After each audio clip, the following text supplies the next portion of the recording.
Hello, I'm horror cartoonist Denis St John. I draw monsters and write twisted tales. As you can imagine, I was a little obsessed with Buffy the Vampire Slayer. Lucky for me, so were most of my high school friends, all except one. One friend who stubbornly refused to join the Scoobies. So here we are, 20-some-odd years later. I'm teaming up with Doc Travis, John Teach Landis, and maybe a special guest or two.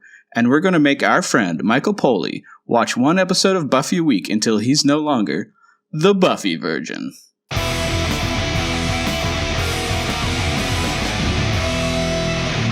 Hey everybody, welcome to Buffy Virgin, a spoiler-free Buffy the Vampire Slayer podcast. We're going to be talking about being yelled at by professors with Season 5, Episode 12, Checkpoints. I'm your host, monster expert Denis St John. Why don't you guys introduce yourself from most to least likely to pass my test? And it's a test of Buffy knowledge. Oh, okay. All right. Hi, I'm Travis. I'm probably most likely to pass the test, although John will give me a strong run for the money. Yeah, I'm John. I think I might do middlingly on a Buffy knowledge test. And my name is Michael. I would do the worst because I have not finished watching Buffy. I am the virgin. I've only seen up to Season 5, Episode 12, Checkpoint. All right. Yeah, we are excited to talk about this episode. But first, let's dive into the intense reactions to Fool for Love, which was, I believe, Season 5, Episode, 9 or 10? Audience reactions. We had some more controversial opinions this week, starting with Melissa Murphy said, the whole time Mike was complaining about the ending and how it didn't fit, I was screaming at my computer. The episode itself justified the ending by showing who William the Bloody was before he became the vampire, and was the Spike we know now. Yes, he is a soulless vampire, so yes, most of his actions / behaviors come from an evil place, but most of the Spike persona we now know is a front to mask his insecurities and also his empathetic and softer, vulnerable side. The last scene was those traits coming out in him, something we don't see too often, but has shown up before with Drew a little bit. It perfectly fits with who Spike is and how he would be capable of both being soulless creep and an empathetic character. Want to keep going, or do you want to? Yeah. Please, keep going here. I mean, I'm not going to be bullied into having other people's opinions, but I really appreciate how different, how interesting people, how different the Hicks were that we saw. Silver Spike quotes, "I kind of don't like this ending. ... Dear God, you're serious, aren't you? Lol." Kipa Nagoyi says, how to completely misread the character in the episode dedicated to reveal everything about him. Spike is not interested in murdering a Slayer. He wants the ultimate challenge. That's the difference between him and other soulless vampires, in particular Angelus. But you didn't talk about that scene at all. And over on Twitter, Silver, who I think is Silver Spike, I posted controversial opinions this week. And Silver responded, really? It's just a few folks surprised by how you saw this episode and its underlying theme. If you think that's controversial, then just count yourself lucky you weren't around and had been in the fandom when the show first aired. Lol. I think that's kind of misreading. I was saying we had some controversial opinions, not people are reacting to us controversially. But that's fine. But I just want to shout out that most of us were in the fandom when it first aired, but that's fine. It's fine read. The only person who wasn't was Mike. So everyone else has been a fan. So we had some very strong reactions to Mike's Spike opinions. But I want to say this is the episode where we forgot to record video, and the entire episode we are puppets created by John, and nobody made a comment about that. That's not a problem. That's not a deal breaker. That was amazing. In real life, we lost Mike for a second. Yep. We're gonna puppet-fy him. Don't worry, we'll puppet-fy him in here. real life, my friend Alina was watching on YouTube and was just watching it on a different screen. Didn't So like just flipped over for a second and wasn't aware that we were puppets and screamed out loud. I was so jealous I missed the episode because I did not get a puppet made of me. So John I thought promised he would puppetfy me later. You should.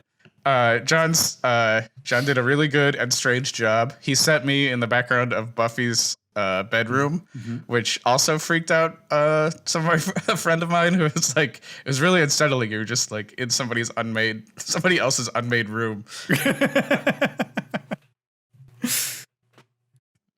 Well, I mean, I don't have too much to comment. I've already kind of said what I feel about that episode, and I think for people who have seen it, I think you have a sense of what's going to happen next, and I don't. But for me, seeing Spike go from shotgun in hand, ready to murder Buffy to, like being the empathetic shoulder to cry on is a crazy move. And it works on television because it's a good, like, unanticipatable, twist. But I think as far as like a character, like, makes Spike seem completely untrustworthy. And like, it would make sense if he tried to kill Buffy at the end of the episode because he's talked about murder and then had some challenges. But for him to just drop the shotgun and go to the shoulder without like being beaten first or have some other moment feels off to me. I don't know. I get what people are saying here about his vulnerable side. We definitely see parts of the vulnerable side in his backstory, but it's more focused on the Slayer murder. Buffy wants to know about how Slayers are killed, so that she can try and prolong her life. And it would make sense to end with an attempt on her life, at least. And I think because the opposite happens, then we're all satisfied with that conclusion. But I just, we have the sense that TV's this like ongoing forever show. And so I think if this was a more concise storytelling, it would end with Spike being killed and this would be his last episode, but it's not, because it's TV storytelling. And I think that's where my frustration comes from, is like, I would like stories to be more concise, short tales. And instead they're these long relationships with characters. I mean, that's where, this show continually defies my expectations of a show where I expect characters' stories to end and then they don't, they keep going. So anyway, I think you're all right. You're all wonderful people. I have a different opinion about this right now.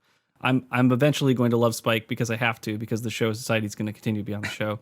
And you don't have to love Spike, Mike. I've got 2 more years with Spike at least. I assume he's going to be there till the end of season 7. He could get dusted any episode now. You have no idea. I assume he's going to be on Angel too. So like, I'm going to be wrong about Spike. I'm going to be wrong about Darla. These characters are going to be around forever. Okay. So Darla's getting killed. Got it. John, do you have anything to say about maybe not. I think this is maybe not the episode I was thinking of, but I do want to talk more about Spike's character as we get into it, and I do feel like, at least for myself, there's a lot going on with Spike's character as far as what is an anti-hero and to what extent do we as adults feel comfortable identifying with the anti-hero types in the same way that we did when we were teenagers. I think my auntie is a hero. Sorry. Right, let's talk about Uncle Heroes.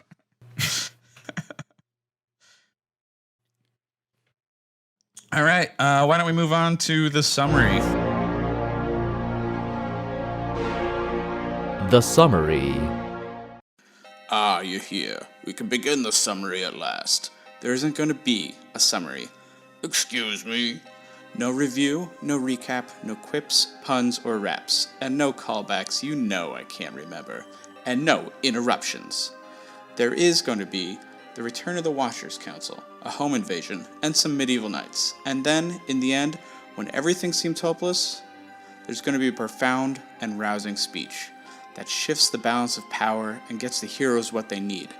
So, because you're the listener, and without a show, you're pretty much listening to paint dry, I'm fairly certain I said no interruptions. I'm going to stop now, because I think you can understand me. But first, I need you to politely laugh, and then we'll move on to the next segment. All right. Thank you. It was good. So let's go into Great Lines. Great lines. Okay, so I really enjoyed when I think it's Tara says, "Are you sure they're English? I thought English people were gentler than normal people." Excellent, as I am surrounded by English people every day. I think that's generally true. I think it's a weird, they were a conquering empire. I think it's a weird attitude to have. Ask the people from India how gentle the British are. Fair enough. Or South Africa. I love the line by Joyce when she steps into Spike's place. I love what you've neglected to do with the place. I love Joyce and Spike scenes. They're not often, but they're always good. They're so good. I, of course, love Buffy's speech at the end. Everyone's lining up to tell me how unimportant I am. And I finally figured out why. Power. I have it. They don't. This bothers them. Iconic moment. Yeah. I thought about putting in every single Anya line this episode, but I'm like, man, I think I've done Anya quotes like 3 episodes in a row now. So I am actually going to do a glory quote. You might be tiny queen in vampire world. You still think it's neat having Slayer strength. Ooh, big deal. Stronger than humans. Who isn't? So good. All right, let's do the kill count before we jump in. The kill count. We had 1 vampire staked by Spike, 1 brain drain, and 3 medieval knights get whomped. All right, let's move on to weird noticings and trivia. Weird noticings.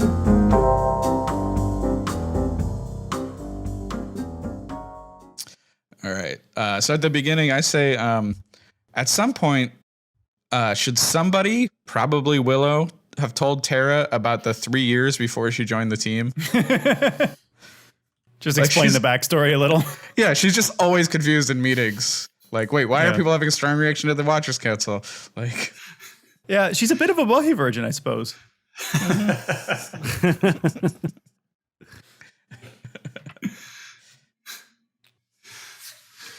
Did anybody else notice Dawn's donut pajamas? I did. She has these excellent donut print pajamas. So it makes me like I have like a little bit of a headcanon going on where there was one Christmas where Joyce got both the daughters' pajamas, where she got the donut pajamas and then Buffy got the sushi pajamas. Yummy Same sushi. year for Christmas. Yeah. I think that would have been really cute. It's cute. I was thinking like, oh, the Summers women have similar tastes in pajamas. Food-themed pajamas. In that same scene, I noticed on the stairs of the Summers house, there's a photograph series of doors that looks very similar to a photo series that Travis's mom just bought from John's dad, which is in our group chat. Just thought it was interesting. I don't know if we want to do a side-by-side comparison for the YouTube or not. Oh man, Johnny, you can screen grab? I could. I could. Credit where credit's due. I think, I believe while my dad did the processing and printing on those photos, I think his partner actually took them. His partner Vicky is the actual photographer there. Oh, okay. My mom loves the artwork that she got from the door photos. series is really cool. Yeah, it's super cool. Printing's important too. I feel like that's got to be printing and framing too, because she bought it all. He had it all framed already. So, he does all that by hand, I think. So if you're in Dayton, Ohio, go to the farmers market and look for someone who looks like John plus 30 years. With Is your dad still rocking the sweet mustache?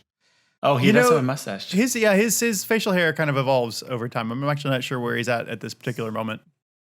Okay. Sure, this is super interesting for people who are just letting people are know. here for Buffy. I may cut this section way down. My dad, by the way, only has a mustache these days. Oh, I can't even imagine what that looks like. Michael, dad facial hair update? Yeah. Gosh, I think he's... Your dad has had a mustache for a long time, Mike. Yeah, I think he's pretty clean shaven these days. And my dad's clean shaven too these days. All right. These days. Has been for a while. I'm glad we had this chat, fellas. I love it. I love it. This is why It's a we're Buffy here. Virgin facial hair dad update. No, it's called Father's Stash. This section. That doesn't sound I think right. this could be a whole new podcast. I think Keeping it- men relating about their dads could definitely be a podcast. Oh No, my you're god, the right, dad yeah. cast. Call it dad jokes or something like that. I told Men you who are- there's a podcast called Dungeons and Daddies that is somehow not like BDSM podcast. Well, because and ours would be about dads who aren't dads, right? So it's like, it's literally about our dads Right. and not about becoming dads. Dungeons and Daddies, are they daddies? Yeah, I mean they're parents, they're Parents, fathers, yes. real life fathers, not Real life daddies. daddies. Yeah. Or maybe they're real life barbarians role playing as dads. Ooh. I like that. Yeah. All right. Sorry. Glory has a second minion this episode. I think that's the first expansion we've seen of her team. Who is brutally assaulted by Ben, who gives such great advice. I mean, Still some open wounds there. Like, yeah, Ben can't be bothered without assaulting someone. Like, Glory is already assaulting these guys. It's like everyone's got to get their punches in. They're lumpy for a reason. I mean, it makes sense for her to like assault that postal worker, given that like that's basically a minion of the U.S. government. So just like anytime there's a minion, they're in trouble. Did it really bother anyone else how there's going to be all this undelivered mail?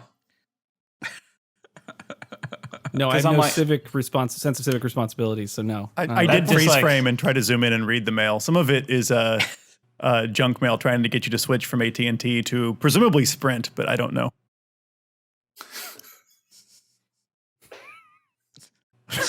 I'm glad we have you here for the details. So how about those professors at UC Sunnydale? They're the worst, huh? Oh my God.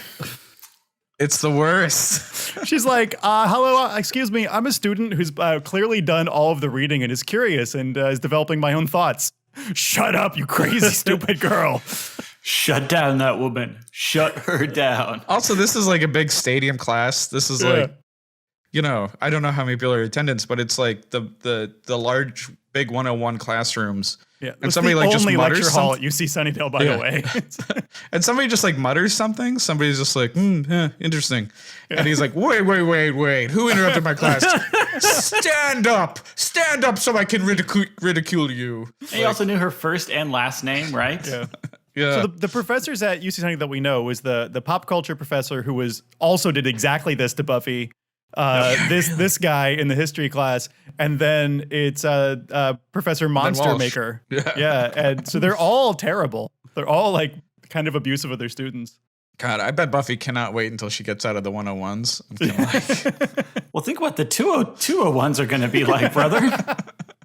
this is like such bad propaganda, but also for professors who probably think this is how they should treat students. Like you probably have to like do this a few times before you're like, that was really shitty of me.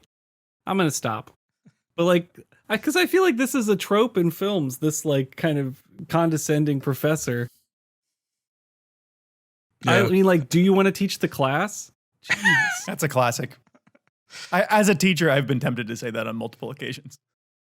But like, you don't. You restrain yourself because you're No, a I good try person. not to. Yeah, try not to. Oh, would you like to teach the class? Yeah. do you have something to add? Amazing, Larry.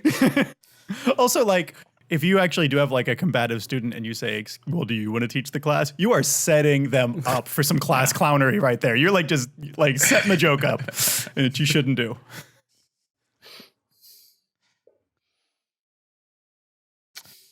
John, I think you Oh, have yeah. a technical question here. Yes, I'm sorry. So I'm curious. So with all of the threats to Giles's green card, I'm curious who sponsored Giles's visa in the first place. Because it would be really unusual, I think, and I don't know. I mean, I only know switching countries the other direction. I don't know how easy it would have been back then for a UK citizen to get a visa to live in the United States. But the high school, I would imagine, would not sponsor it. That would be weird. But I don't know. And a green card is actually different from just a visa. Like a green card is actually better. It's permanent. And, It's more permanent. Yeah. So it's like less revocable. Right. From what I can. So they didn't even use the right terminology because you can tell the writers are American and they didn't have to obtain a visa in order to write for Buffy the Vampire Slayer. So they kind of knew what they were talking about. Well, I mean, it's kind of like a military secret project, right? The kind of thing that Giles is on. So there's probably like some special expedited service for military folks. Yeah, I'm sure the Watchers Council set it up to begin with, which is like why they can revoke it, right? Yeah. Anyway. Speaking of the Watchers Council. Oh, yeah. The Watcher Council. I don't know if this is the right place to do this, but why not for now? They're a lazy hot mess. And I love what happens later in this episode. I think Buffy's right on with this. But gosh, the way they kind of like barge in-ish, start going through all of Giles's things and like start throwing shade at everybody, like they are a mess. And we haven't seen or heard from them in a season or two. On this show, they were on Angel. Like, I just can't. I was so angry with them. I mean, I assume everybody is, because like, what are they here for? And like, maybe they have a tip or two about Glory. Great, let's get to it. Man, I was so ready for them to be gone. And when Buffy, gets her fantastic comeuppance, and like an establishment of her power at the end, it feels so good, so deserved. I feel like this is the Watcher Council really laid bare for what it is.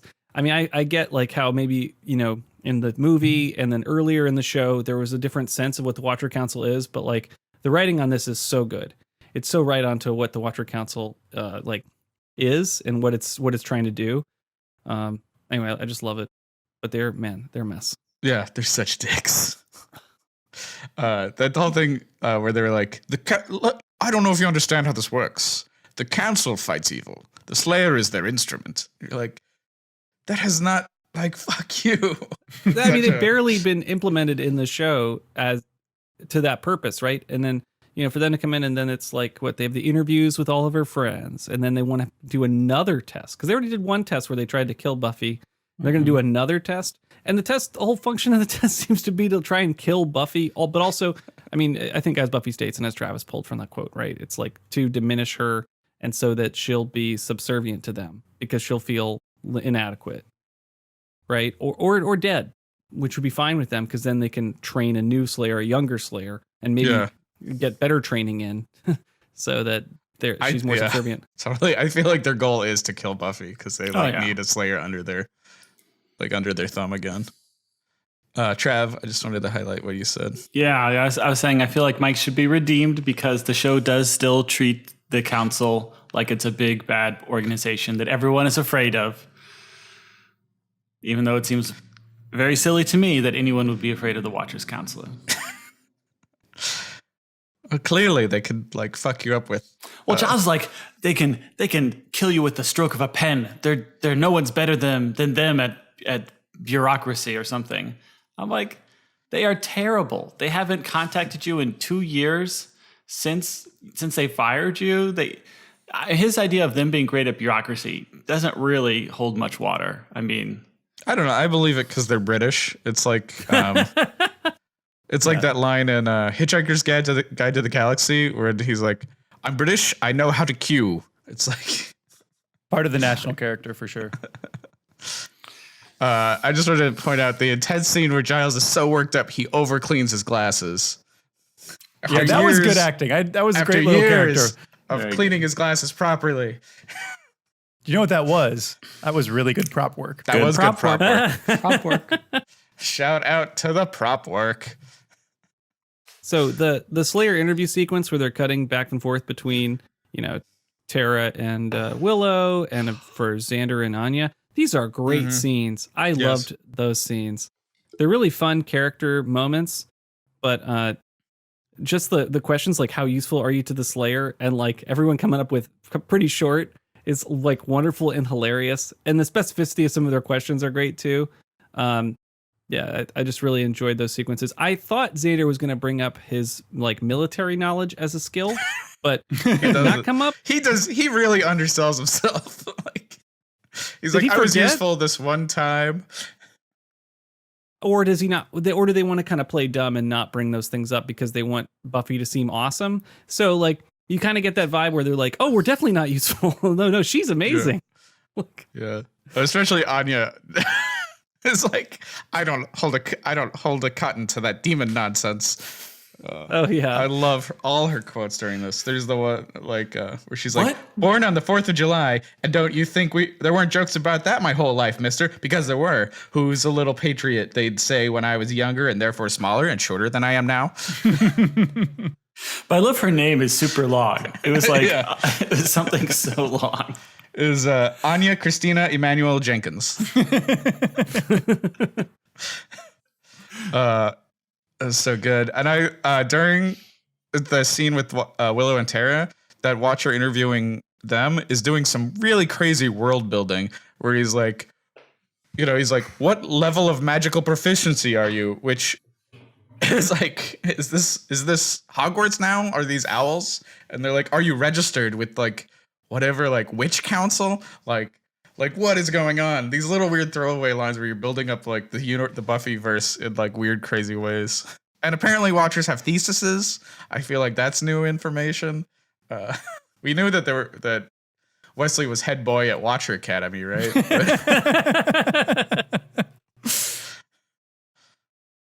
So much weird stuff. Yeah, the world building's crazy. Level 5. That's just like a great guess in general. Like it's not so low that you think you're like a wuss, but it's not like. I mean, you're not saying you're a 10. Yeah. But also it's like, are the levels logarithmic? Is level 2 10 times greater than 1? Or is it just 1 time greater? So many unanswered questions. Are they like earthquake powers? Yeah. Yeah. How is it? Tara's decisive lie going in at 5 is great. Just like sounds like average, right in the middle. That's where we're at. And she sounds like so confident. Level 5. Like the when Amber Benson said level 5. Good acting. I wonder what else Amber Benson has done. I wonder what she's been up to lately. Well, she was just in the Nightmare Gallery, which was just released, which we watched, but we can talk about on a separate spoiler cast. Or not. Oh, I was going to say, so I was just thinking how Glory found Buffy. I bet she used a phone book. Yeah, we know she has one. Yeah. So it's like, although, she tears pages out of them, so they're one-time uses for her. that's true. The phone book becomes less useful the longer she's on the show. The more pages that are ripped out. Listen. If Marty McFly can get away with it. Yeah. Oh, John, how are the phone books in the UK? Are they more useful than the US? Well, it turns out that not only do I live in the UK, but I live in the 21st century, so I have no idea. You haven't gotten one dropped off yet? No, I don't think there are any. I don't think they do them anymore. Okay.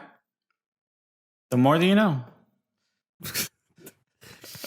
Does this technology still exist? Find out on a Buffy the Vampire Slayer podcast. Hey, that landlines are more common over here. People tend to more likely to have landlines. What about credit card usage versus cash? About the same, but we have contactless payments. That's really common now. Yeah. Tap on your thing. Everybody does that. Yeah. I love that Glory Buffy scene. I think the tension in that scene is so good.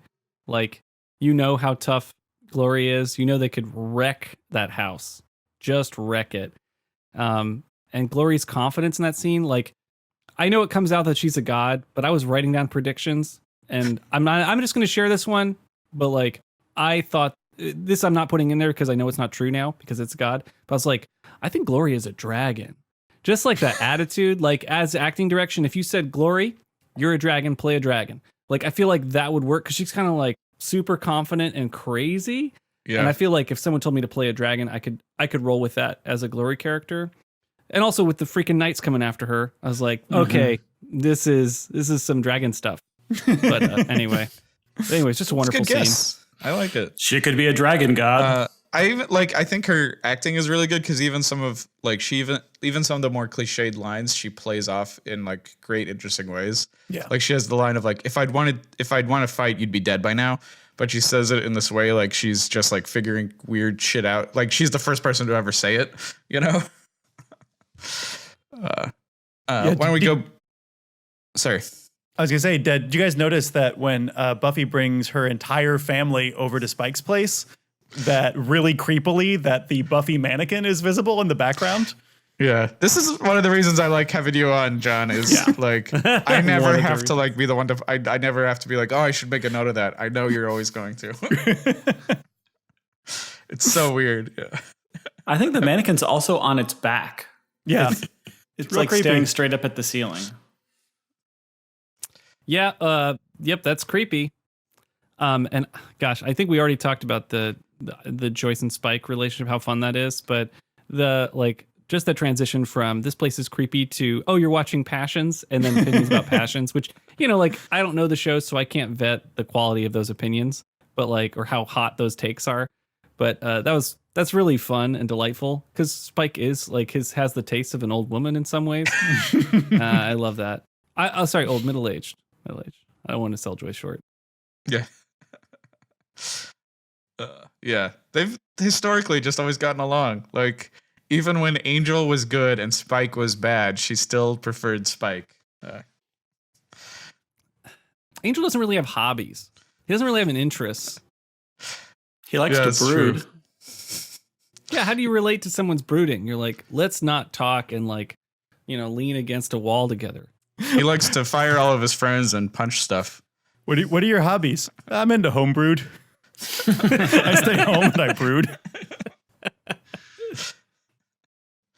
Yeah, there's not much to relate to Angel about unless you're like, I'm also on a redemption arc. Yeah, I did some fucked up things.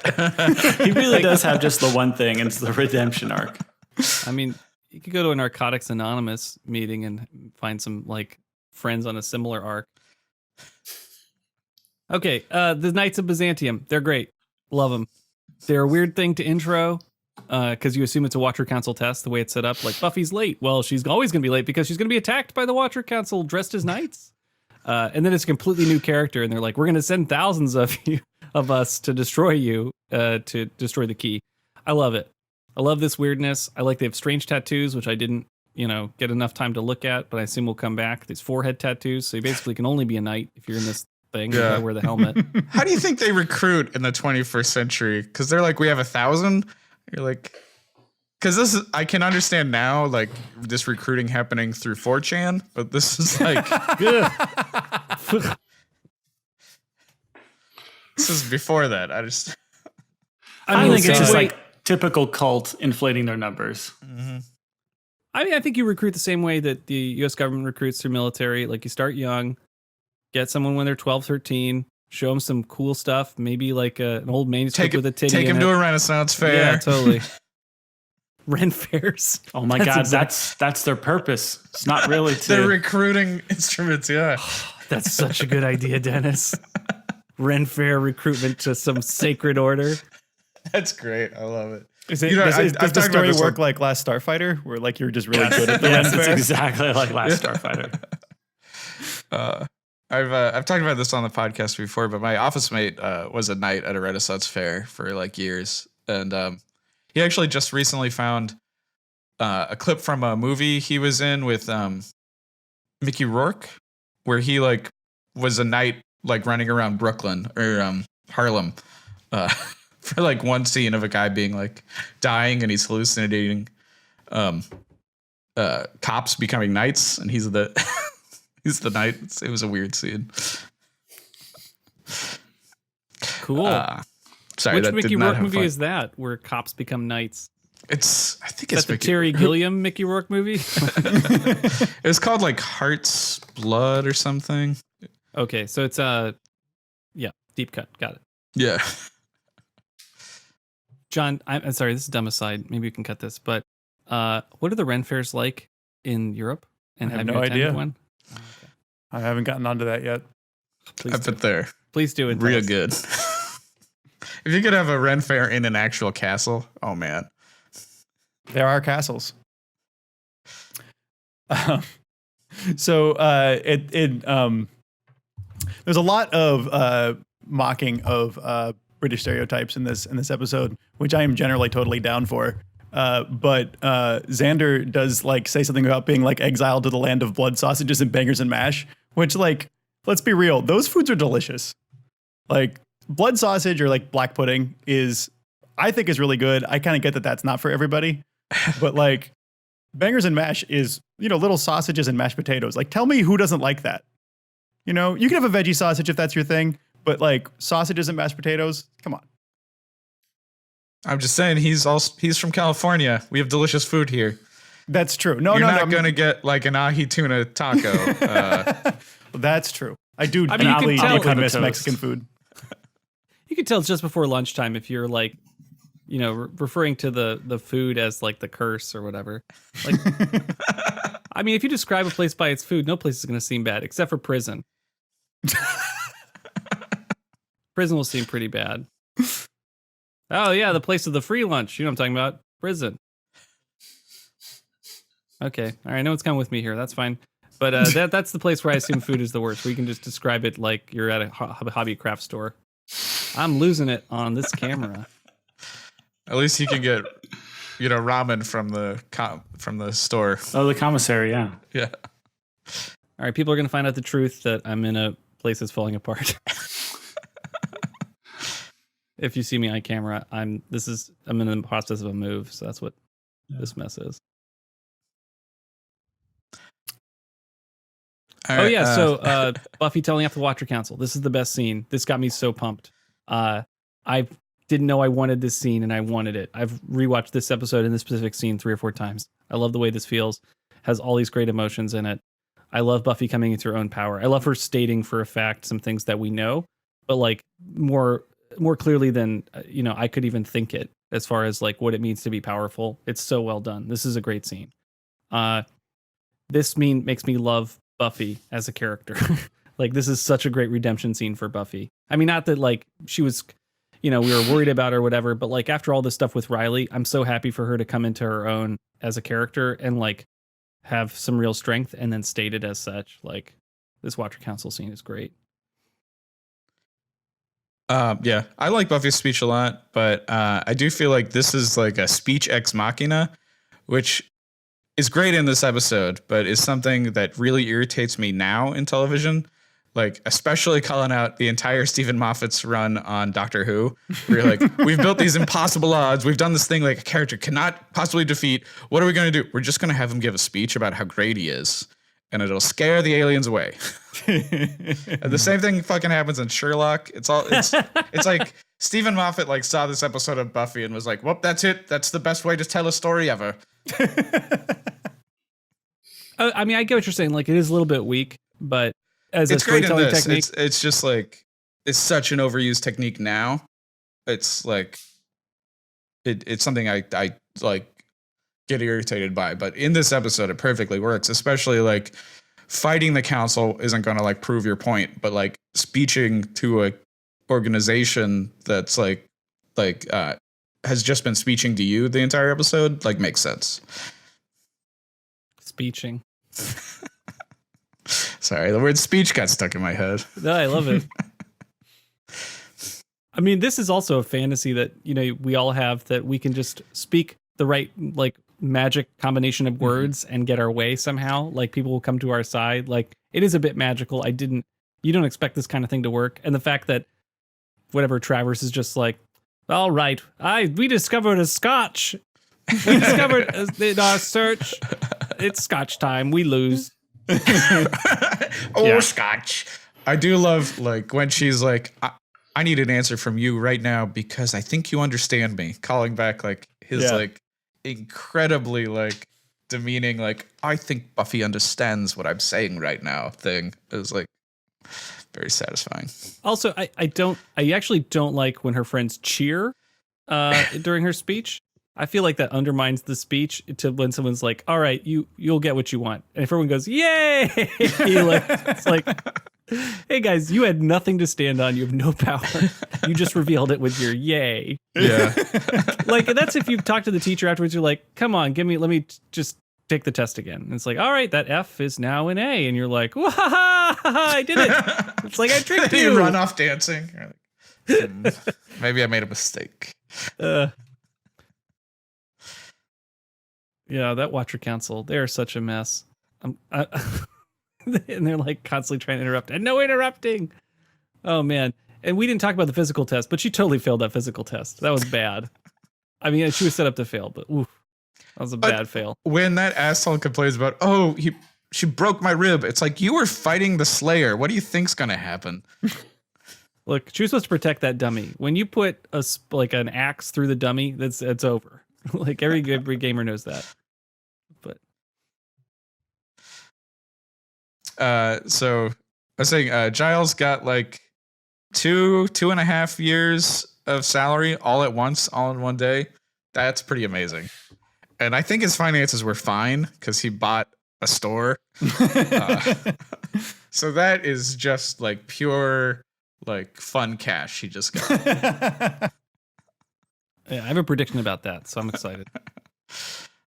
All right. Is that it for weird noticings and trivia?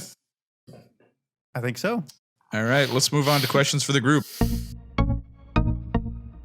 Questions for the group.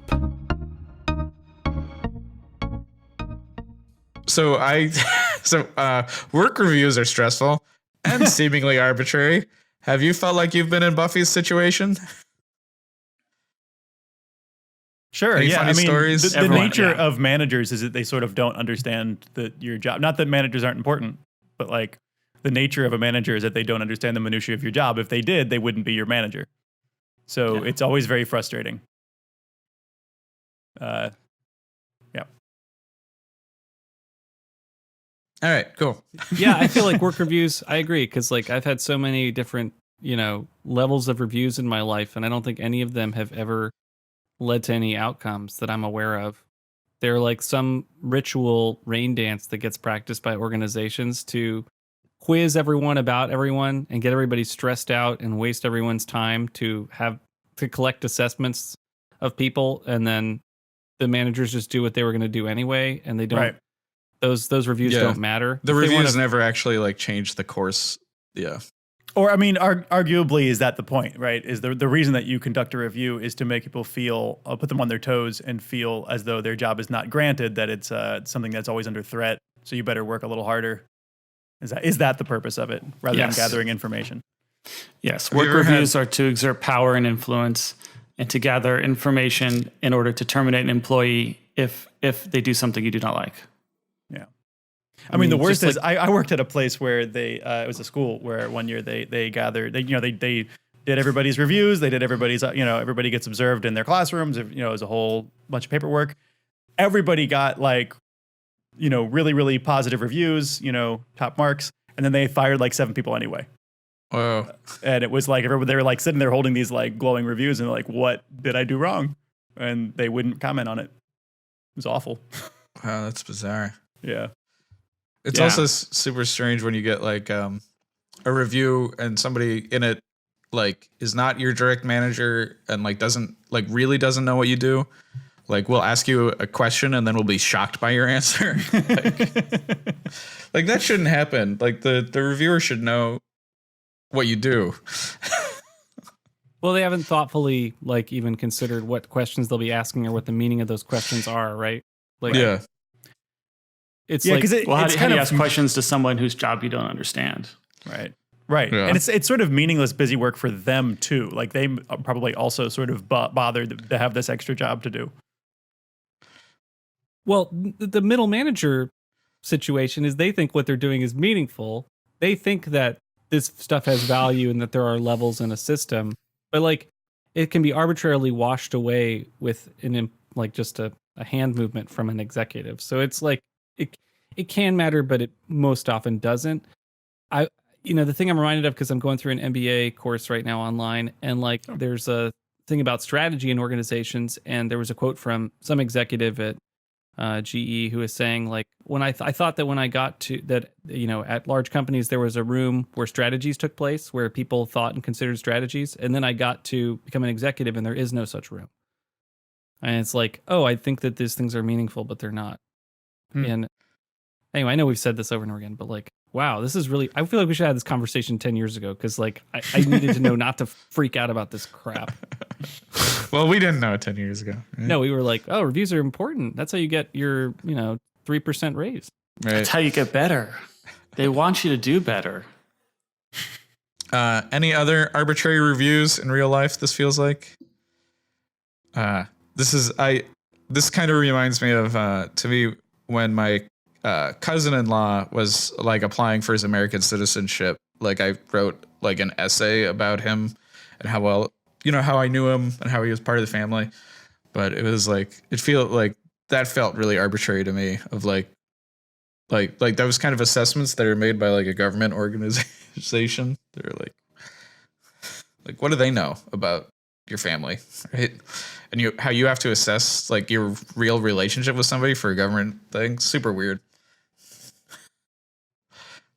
Yeah, I've done that too for visa sponsorship for some friends, and then also for recommendations for people going to grad school, right? Where you write like a letter on their behalf, and you have no idea how it's going to be utilized. I think it's like, do they have a friend? Is that person to have a position of prominence? I think the actual content. Remember when you had to go to the Australian embassy, Mike? Yeah. Mm-hmm. And they had to call me. Yeah. Oh, right. Well, the Australian embassy is super. Anyway, it's super colonial institution, and because Travis is a doctor, he could verify the validity of that my wife is a human being of important status that could deserve citizenship, and that because she's friends with a doctor, and that doctor could be available on the phone to. I don't know. I think they asked you like 2 or 3 questions. It was like 1 question. Maybe it was 2 questions. It was very Does this short. person exist? It's like, how do you know? It's like, how do you know this person? And how do they know Michael? And it was like, I was going into all kinds of detail and stuff. And it was like, oh, okay, great. Thank you very much. It was like, it was like when Anya says she has 4 names when she was born. And they clearly the question is, what is your name? Yeah. But like it is, that stuff is super high stakes. Like when we did our immigration stuff, you just way overcompensate because like, you probably you're giving them way too much information and way too much stuff. Like we gave them all kinds of stuff, but it's better to do that obviously than to be caught not giving them enough, or like, oh, there was some little thing they were looking for that they did. It's so high stakes and so expensive a process and so long a process, and you don't hear back about it for like 6 months or whatever. It's still have stress dreams about it. Yeah. Wow. Yeah. Life is full of these weird moments of like arbitrary reviews. They happen like once every year or 2 years, and then it's like incredible stress but it's unclear what's needed a lot of these times, like what's important. The government stuff, like, the bureaucracy stuff, that's real bureaucracy. The work stuff is like pretending to be bureaucracy, where it's like they pretend that it matters, but like ultimately someone makes a decision. Yeah. I have a million more examples of this, and I'll stop. That's it for questions. Why don't we move on to themes?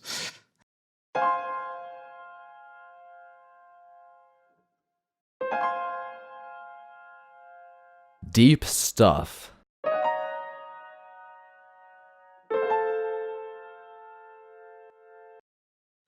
All right, so we saw this opportunity kind of handed to us a little bit, but earlier in the episode, Giles is kind of stammering around the Watcher Council is going to show up and XYZ might happen.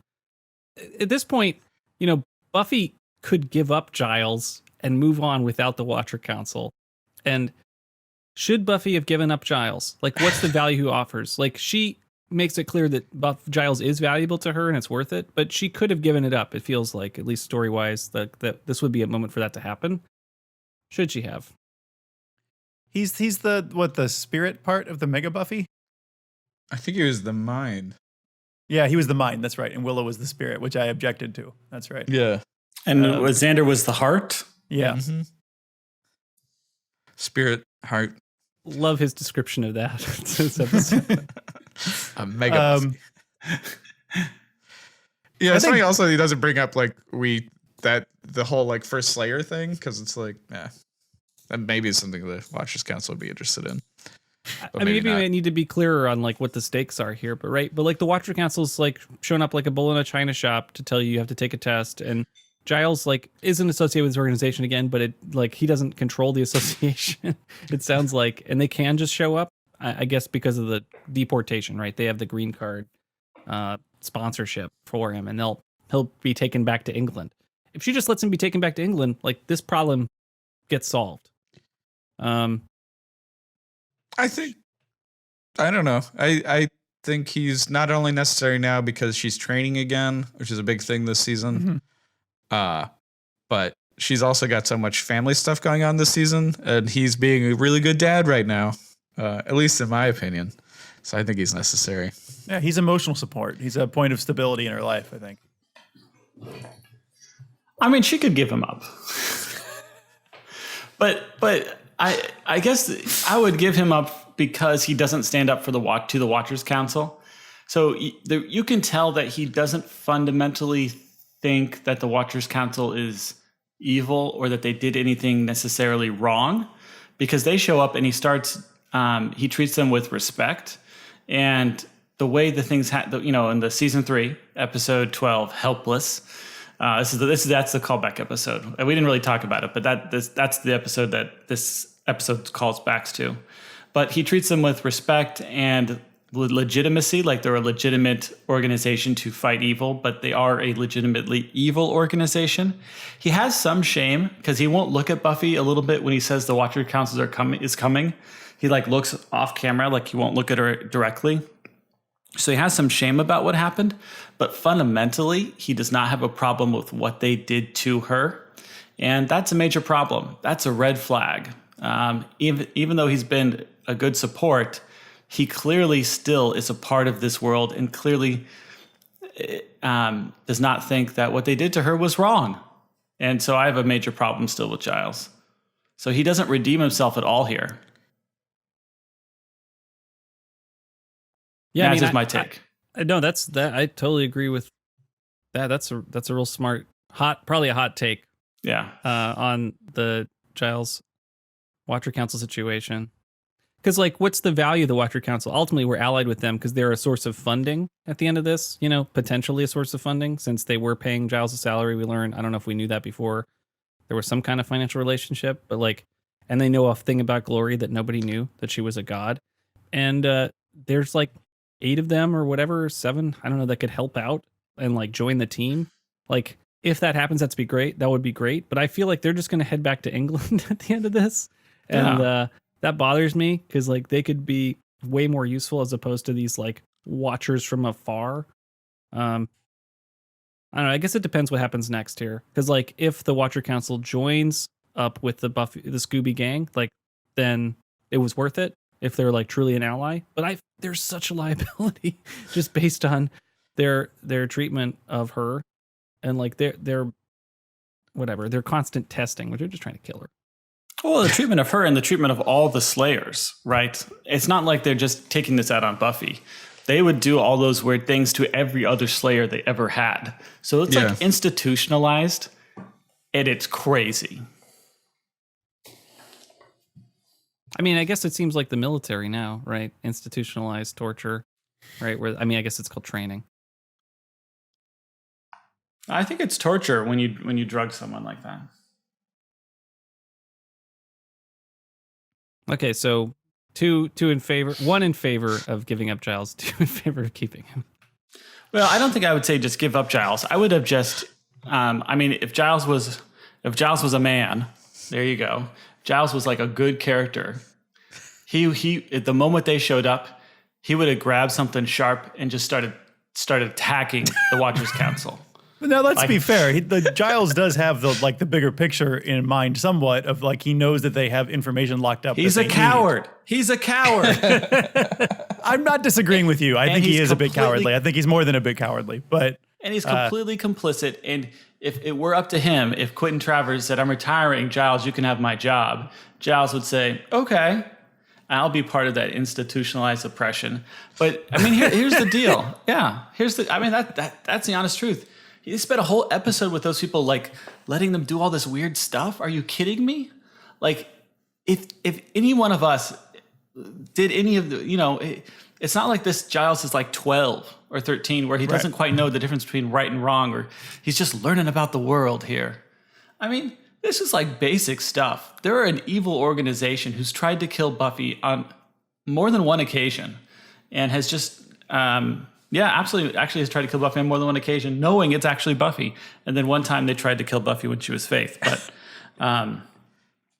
it's just so crazy. Like, it's just so crazy that everyone would be so calm and let the Watchers Council interview them. Like, it made me feel like I was taking crazy pills. Because if I was there, I would have immediately started attacking the Watchers Council. Because that's the only thing they understand is power.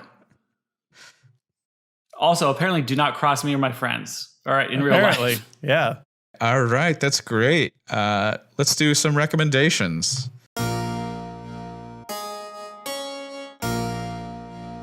Recommendations. So because Anya was born on the 4th of July, I will recommend Born on the 4th of July. Brilliant. But, it's a good movie.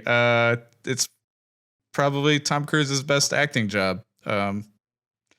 All right. And because this movie had a British invasion, I'm going to recommend A Hard Day's Night. It is the best Beatles movie. So punny this week. I thought of a couple other things, but I was like, I'll save those for later. And it looks like there's some other recs from other people. I just wrote in Masterpiece Theater because Buffy references it in her speech. I have a more serious recommendation. Yes. I'd like to recommend the Star Trek The Next Generation episode, Coming of Age, which I feel like is very similar to this, in which Remick, the hateable middle manager Remick from Starfleet, comes in and gives everybody a review. And there's a very similar scene where they intercut everybody's interviews about Captain Picard. And at the end, Captain Picard realizes the interview was bullshit and gives a speech. It's a very similar episode. And then Nice. later in a separate story, Remick comes back and he has a space monster inside of his belly. Yeah, because we didn't like him the first time. He must be a literal monster. All right, let's do us some predictions.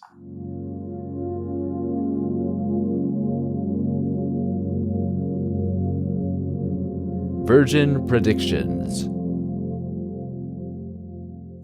Okay, so taking a look, what is going on? Michael, your current accuracy rating. What is your magic rating, Michael? Because I can tell you that your accuracy rating is a 63.97% overall. But for this season, taken aside, you're at a 70.83%. Well, I think that's at ordinary wizarding level. Yes. So it's level 5. Level 5 wizard. Level 2. So let's see how you did in this episode. So back in season 3, episode 7, this is before we ever met Quentin Travers. Michael, you predicted that the Watcher Council is concerned with bigger shit than Buffy and Giles. Now, I don't know if it's really, this is the final word or anything, but I feel like this is probably denied now because of Buffy's thing that she says to them about, like, without me, you're pretty much just watching Masterpiece Theater. I think that implies that their main job is to watch the Slayer. And, their behavior and their response to Buffy's big speech at the end certainly doesn't imply otherwise. So I think at least for now, we should go ahead and deny this. I think this remains to be seen. But it sounds like you're saying that this is what the Watcher Council does. I mean, it's not, I'm not saying they don't have anything else going on, but it does seem like what's going on with Buffy and Giles is their main focus and the biggest shit. What do you guys think? Although they were like, we've got all this information on Glory, that's what I thought you were going with this, because they have information on Glory. So I thought, oh, that's what it means. They have. That's what I thought you were going with that. So I thought we were going to say, oh, this is approved because they have info on Glory. Oh, no. I mean, the only reason they're researching Glory is because that's Buffy and Giles's foe. But they were able to pull info from somewhere because she's not in the books, right? True. So you guys saying you want to confirm this? I'm trying to be less aggressive with my predictions because I realized I treat the aggression as humorous, but it hurts people's feelings. So let's just not rule on it now. Let's just Okay, wait. we can leave that one open. That's no problem. Okay, in season 4, episode 12, Michael predicted that Spike will buy a fridge for his blood, although it will be unclear how it will get power. This is very much confirmed in this episode, in which Spike says that there's cold blood in the fridge. We don't see the refrigerator, but yeah, that's pretty much completely confirmed. Excellent. Spike called it out just for you, Mike. Shit. How is it getting power though? Yeah, it's unclear. Solar. I guess they're watching TV too. So Yeah. I think he's got a mini Jenny. I think. Yeah, we did should- see a generator off in the corner a few episodes. Be so loud. They're all going to die of carbon monoxide poisoning. Next episode, Buffy buries Spike Dawn won't. and his yeah. She It's marries- never occurred to Spike because he doesn't breathe. Okay, this one is not confirmed or denied, but I just wanted to bring it up. In season 4, episode 15, Michael, you predicted that Giles will punch someone on the Watchers Council.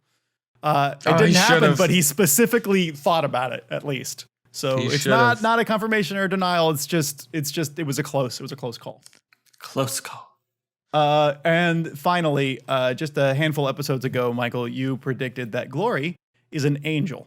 And I think her status as a god basically denies that, unless anybody wants to argue that angels are gods of a kind. No, I don't think I so. think angels are like 2 levels below God, right? Okay, so with 1 confirmation and 1 denial, your overall accuracy has dipped down to a 63.86, and your season accuracy has dipped below the 70% mark to a 69.23, thus shifting you from C into a D. Well, I'm going to get it back with these predictions. You'll see. I got new ones. Okay, so first, Spike's going to get his brain sucked out by Glory, and it will remove the chip. I think she can remove it, or it may not be physically removed. Let's just say it doesn't function. Spike's going to... Gosh, this would probably be 2 predictions, right? But it's like Spike's going to get hit. She does the brain suck thing with her fingers slipping in, and that will remove the chip from Spike. And he'll appreciate it. And he'll immediately be able to punch her or whatever. But anyway, that would be cool if that happened.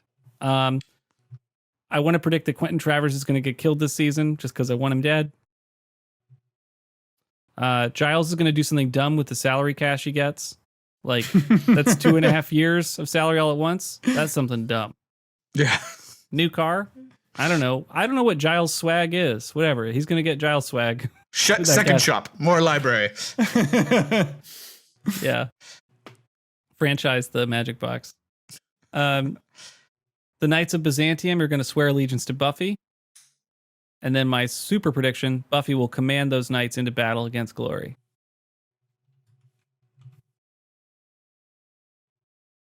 I mean, they're Excellent. after Buffy because she has the key, but I think they can team up. And she can give one of her super speeches, or whatever it is, and redirect their efforts towards Glory. She clearly needs help fighting Glory. Those knights look pretty rad. Let's send a few hundred. That'd be a great end of season battle to take place. And we just saw a few knights. They're like, we can get hundreds. Like, okay, let's Ren Fair this thing. All right, fantastic. Thank you, Michael. Welcome.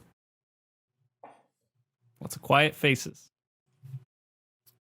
We're just meditating. Some of these are really wrong. They're all wrong. All right, guys. I think that's it. So I want to say that I've been Denis St John. You can find me. I'm at Denis Comics. That's DenisComix on Twitter, and that's my .com. And I'm also on the brand new podcast, The Nevers, where we're going to be reviewing Joss Whedon's new show for HBO, The Nevers, and which isn't going to air for like a year, but we're just doing guesses and news right now. I recorded my first episode last week. Should be up soon. Should be up by the time this is on. And as always, you can buy my books, The Land of Many Monsters and Many More Monster Tales, and Amelia Monsters and Girls book, wherever the internet is found. And I'm working on new comics that you can read on my Patreon and see samples of on my Twitter and Instagram. Michael, besides packing up, are you up to anything? I'm just packing right now. I'll have more time for life again in September. All right. Which might be when this airs. Yeah, maybe. It's not really a plug, but can we talk about the fact that one of our guests was on Judge John Hodgman? Oh, yeah. Guest friend of the pod and all around good human, Jason Cooper, was on an episode of Judge John Hodgman where he ruled on whether his kids could use a Ouija board or not. So it was a really good episode. I listened to it, but I'm mostly really excited about this. I mean, I love John Hodgman. I listen to his podcast regularly, but my main excitement about this is that John Hodgman was on the Nappy Giants podcast doing his character of the deranged millionaire, which puts all of us only 2 podcast degrees away from the Nappy Giants. I'm really happy about that. That makes me really excited. That's awesome. Yeah, you guys should check that episode out. It's really funny. I think the ruling will surprise you. It certainly surprised Jason and upset him. It is really good. All right. Thank you, one and all, for listening and talking to us at Buffy Virgin. You can visit our website, buffyvirgin.com, for links to our blog, our YouTube, our Twitter, and Instagram, where you can see original monster drawings by me. Reach out. We love to hear from you. And don't forget to rate and review us on the podcast listener of your choice. And we'll see you in hell.